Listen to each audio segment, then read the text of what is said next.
Hi, everybody. This is Silvio Canto in Dallas, Texas on Saturday, May the 19th, and welcome to our commentary.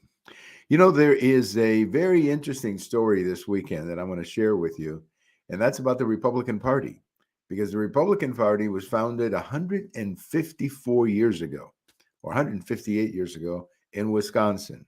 So we're going to talk a little bit about that later. I have a post coming out on Sunday about that, but there's a couple of other stories I want to get into today. I also have a post this morning over at the American Thinker about the American news media and how more and more people are not trusting the media. Simply, they're not believing what they are reading or what they're watching. In fact, the Gallup organization does a poll or a study. I think it's every year, and they interview thousands of people. Their sample is fairly large, larger than what you normally see in most of these head-to-head polls that we see on the news.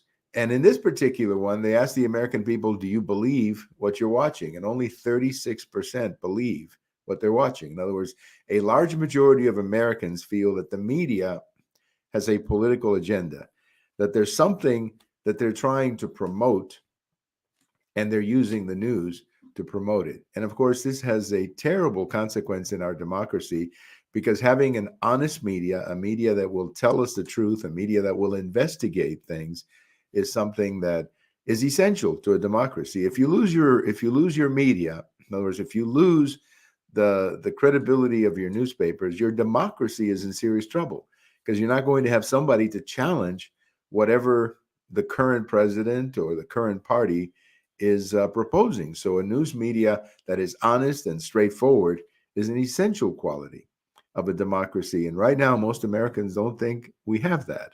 Now, one of the reasons that they don't believe that we have an honest media is what we just learned a couple of days ago about Hunter Biden, the president's son. The Hunter Biden is under investigation, and we should let that investigation take place before we conclude guilt or innocence. That's going to happen eventually. Eventually, he's going to be found innocent or he's going to be found guilty. But this story that I'm talking about broke in early October of the election. And it was a very important story. It was about whether or not Hunter Biden was using his father to gain influence or to make money. And there's even references in the story about giving the big man 10% of whatever they were making. Now, we don't know who the big man is. You can speculate all you want, but this is part of the article. All of this, as I say, was published in early October 2020, a month before the election. It was published by the New York Post. It was a very interesting story that got lots and lots of airtime, but it was immediately stopped. Facebook would not allow you to post anything about it. Twitter would not allow you to post anything about it.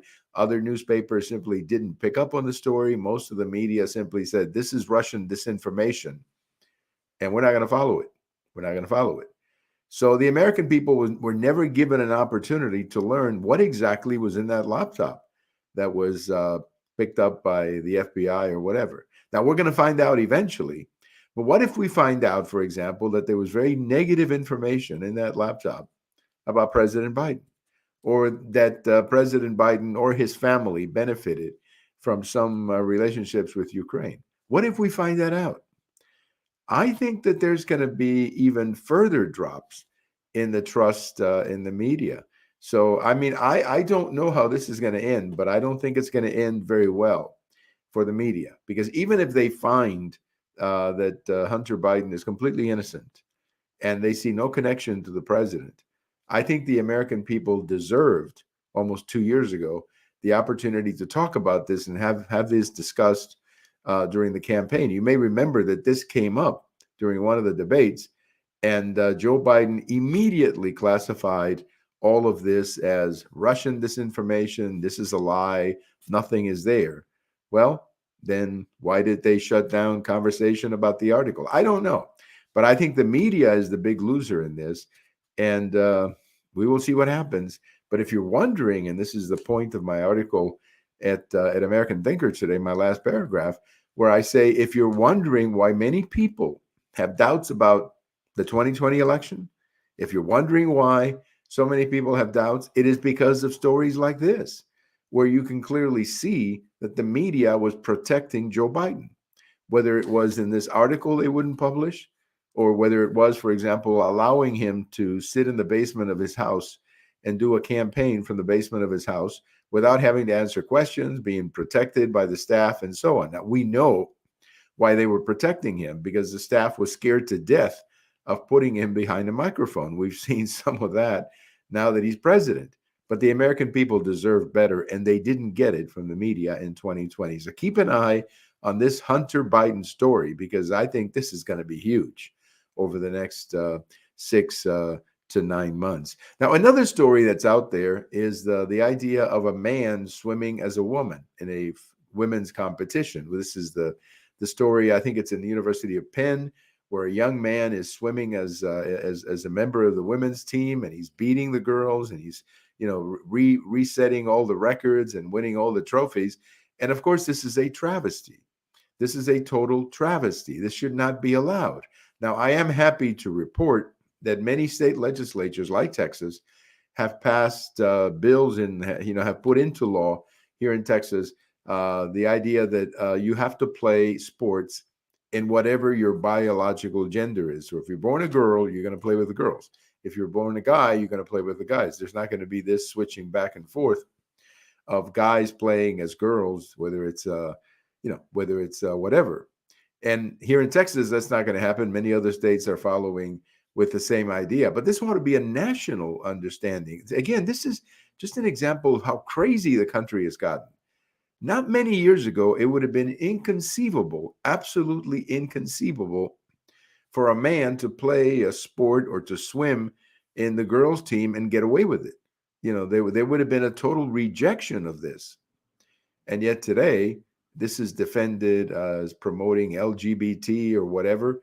And I don't see it that way. I don't think this has anything to do with civil rights. This is simply common sense.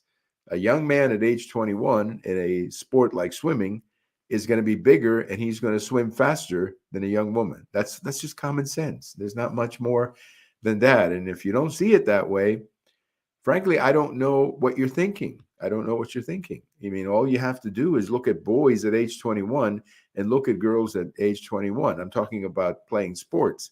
Boys are bigger, they're stronger. Again, that's not discrimination. That's just biology. And we should respect that aspect of the female body and the male body, and they should not be competing against each other, because that just gives an advantage to the boys, as we are seeing in some of these competitions. It's insane. I don't know how else to tell you about it. Well, let's talk a little bit about the Republican Party. On Sunday, March the 20th, the Republican Party will celebrate 158 years as a political party. It was founded in Wisconsin on this day, or March 20th, 1854. And the Republican Party was originally, it made the transition from the Whig Party that was sort of fading, and it became the Republican Party. The Republican Party's original idea was that it was an anti-slavery party and wanted to oppose slavery and bringing slavery as more and more territories became states. That was the idea of the Republican Party. And if you know anything about American history, I'm sure you remember that the 1850s were a period of tremendous political tension in the United States that eventually led to the Civil War. Now, the first Republican president was Abraham Lincoln. And he, of course, is regarded as the best, or certainly among the top two presidents in American history. After that came a number of Republicans. The Republicans kind of dominated the presidency for much of the rest of the 19th century. And then into the 20th century, you had Teddy Roosevelt, probably one of the most famous Republicans. But then the Democrats kind of took over in the 30s because of the Great Depression.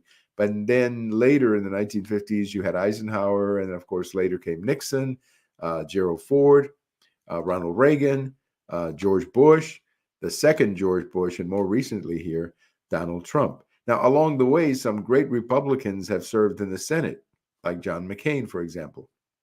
And there have been some great governors, Republican governors as well, over the years. And the Republican Party today, of course, is one of the two major parties in the United States. But it started in a little town in Wisconsin 150 years ago on March 20th, 1854. So we say happy number 168 to the GOP, the Grand Old Party, as they like to call it. Let's remember a couple of people today. Wyatt Earp, the famous cowboy, was born on this day in 1848. And one of the best major league players ever, Richie Ashburn. If you're a Phillies fan, you know who I'm talking about. He was born on this day in 1926, passed away in 1997. He was elected to the Hall of Fame shortly after he died. Thank you for listening. Thank you for watching. Have a wonderful Saturday, and we'll talk tomorrow. Tomorrow, we're going to have a special show. We're going to be talking to my friend João Cerqueira from Portugal, and we're going to be talking about what's happening in Europe, his reaction to what's happening in Europe with Ukraine, and a few other things having to do with Europe. So tune in tomorrow, Sunday night, as we talk about this. Good night, everybody, and we'll see you later. This is Silvio Canto in Dallas.